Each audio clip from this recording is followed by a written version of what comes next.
Santoral 26 de mayo, San Felipe Neri. San Felipe nació en Florencia, Italia, en 1515. Su padre se llamaba Francisco Neri. Desde pequeño demostraba tal alegría y tan grande bondad, que la gente lo llamaba Felipín el Bueno. En su juventud dejó fama de amabilidad y alegría entre sus compañeros y amigos. Habiendo quedado huérfano de madre, lo envió su padre a casa de un tío muy rico, el cual planeaba dejarlo heredero de todos sus bienes. Pero allá Felipe se dio cuenta de que las riquezas le podían impedir el dedicarse a Dios, y un día tuvo lo que él llamó su primera conversión. Y consistió en que se alejó de la casa del riquísimo tío y se fue para Roma llevando únicamente la ropa que llevaba puesta. En adelante quería confiar solamente en Dios y no en riquezas o familiares pudientes. Al llegar a Roma se hospedó en casa de un paisano suyo de Florencia, el cual le cedió una piecita debajo de una escalera y se comprometió a ofrecerle una comida al día si él les daba clases a sus hijos. La habitación de Felipe no tenía sino la cama y una sencilla mesa. Su alimentación consistía en una sola comida al día, un pan, un vaso de agua y unas aceitunas. El propietario de la casa declaraba que desde que Felipe les daba clases a sus hijos, estos se comportaban como ángeles. Los 2 primeros años Felipe se ocupaba casi únicamente en leer, rezar, hacer penitencia y meditar. Por otros 3 años estuvo haciendo estudios de filosofía y de teología. Pero luego, por inspiración de Dios, se dedicó por completo a enseñar catecismo a las gentes pobres. Roma estaba en un estado de ignorancia religiosa espantable y la corrupción de costumbres era impresionante. Por 40 años Felipe será el mejor catequista de Roma y logrará transformar la ciudad. Felipe había recibido de Dios el don de la alegría y de amabilidad. Como era tan simpático en su modo de tratar a la gente, fácilmente se hacía amigo de obreros, de empleados, de vendedores y niños de la calle y empezaba a hablarles del alma, de Dios y de la salvación. Una de sus preguntas más frecuentes era esta: amigo, ¿y cuándo vamos a empezar a volvernos mejores? Si la persona le demostraba buena voluntad, le explicaba los modos más fáciles para llegar a ser más piadosos y para comenzar a portarse como Dios quiere. A aquellas personas que le demostraban mayores deseos de progresar en santidad, las llevaba de vez en cuando a atender enfermos en hospitales de caridad, que en ese tiempo eran pobrísimos y muy abandonados y necesitados de todo. Otra de sus prácticas era llevar a las personas que deseaban empezar una vida nueva, a visitar en devota procesión los 7 templos principales de Roma y en cada uno dedicarse un buen rato a orar y meditar. Y así con la caridad para los pobres y con la oración lograba transformar a muchísima gente. Desde la mañana hasta el anochecer estaba enseñando catecismo a los niños, visitando y atendiendo enfermos en los hospitales y llevando grupos de gentes a las iglesias a rezar y meditar. Pero al anochecer se retiraba a algún sitio solitario a orar y a meditar en lo que Dios ha hecho por nosotros.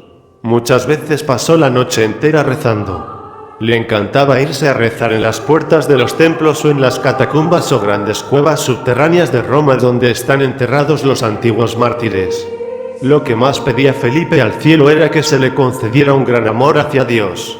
Y la vigilia de la fiesta de Pentecostés, estando aquella noche rezando con gran fe, pidiendo a Dios el poder amarlo con todo su corazón, este se creció y se le saltaron 2 costillas. Felipe, entusiasmado y casi muerto de la emoción, exclamaba: «Basta, Señor, basta. Que me vas a matar de tanta alegría». En adelante nuestro santo experimentaba tan grandes accesos de amor a Dios que todo su cuerpo estremecía, y en pleno invierno tenía que abrir su camisa y descubrirse el pecho para mitigar un poco el fuego de amor que sentía hacia nuestro Señor. Cuando lo fueron a enterrar notaron que tenía 2 costillas saltadas y que éstas se habían arqueado para darle puesto a su corazón, que se había ensanchado notablemente. En 1458 fundó con los más fervorosos de sus seguidores una cofradía o hermandad para socorrer a los pobres y para dedicarse a orar y meditar. Con ellos fundó un gran hospital llamado de la Santísima Trinidad y los Peregrinos, y allá durante el año del jubileo en 1757 atendieron a 145.000 peregrinos.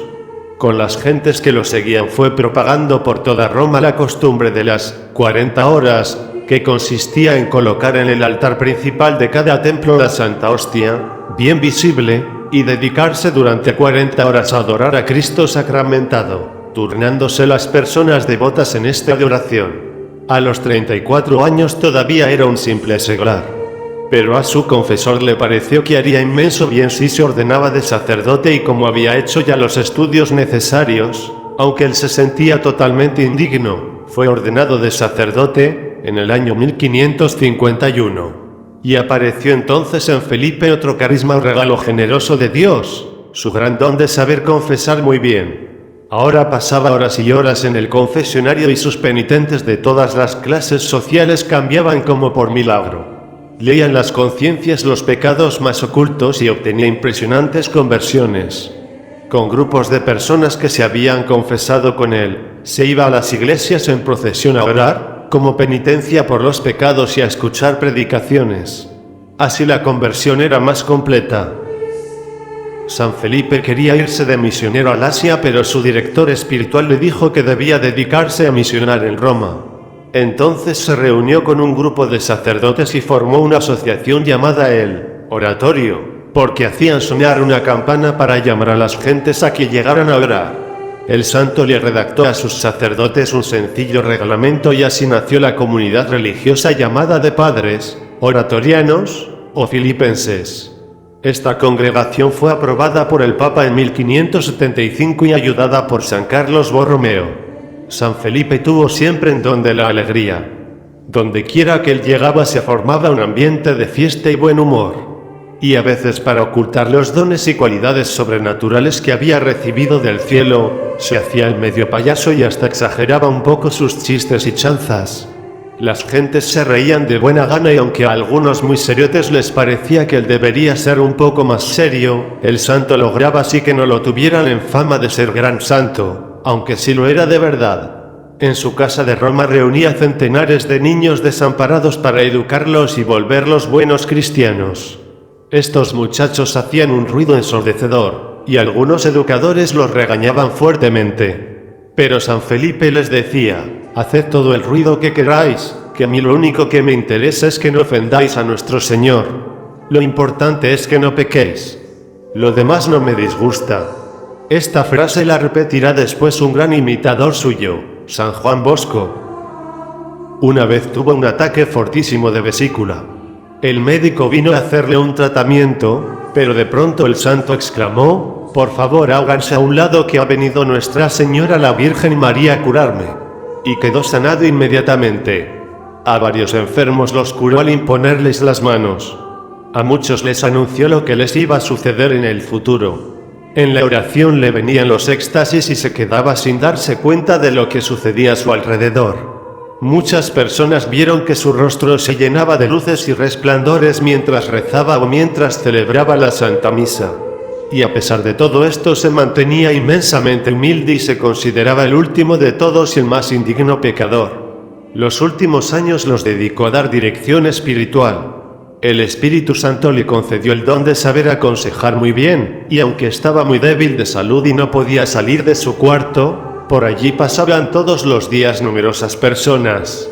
Los cardenales de Roma, obispos, sacerdotes, monjas, obreros, estudiantes, ricos y pobres, jóvenes y viejos, todos querían pedirle un sabio consejo y volvían a sus casas llenos de paz y de deseos de ser mejores.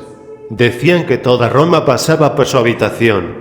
Empezó a sentir tales fervores y tan grandes éxtasis en la Santa Misa, después de la consagración, que el que le acolitaba se iba después de la elevación y volvía 2 horas después y alcanzaba a llegar para el final de la misa. El 25 de mayo de 1595 su médico lo vio tan extraordinariamente contento que le dijo: «Padre, jamás lo había encontrado tan alegre». Y él le respondió: «Me alegré cuando me dijeron, vayamos a la casa del Señor». A la medianoche le dio un ataque y, levantando la mano para bendecir a sus sacerdotes que lo rodeaban, expiró dulcemente. Tenía 80 años. Fue declarado santo en el año 1622 y en Roma lo consideraron como a su mejor catequista y director espiritual. es patrono de Roma y de Italia. Bienvenido a mi canal Palabra Tue, un canal católico a tu alcance. Suscríbete y comparte la palabra.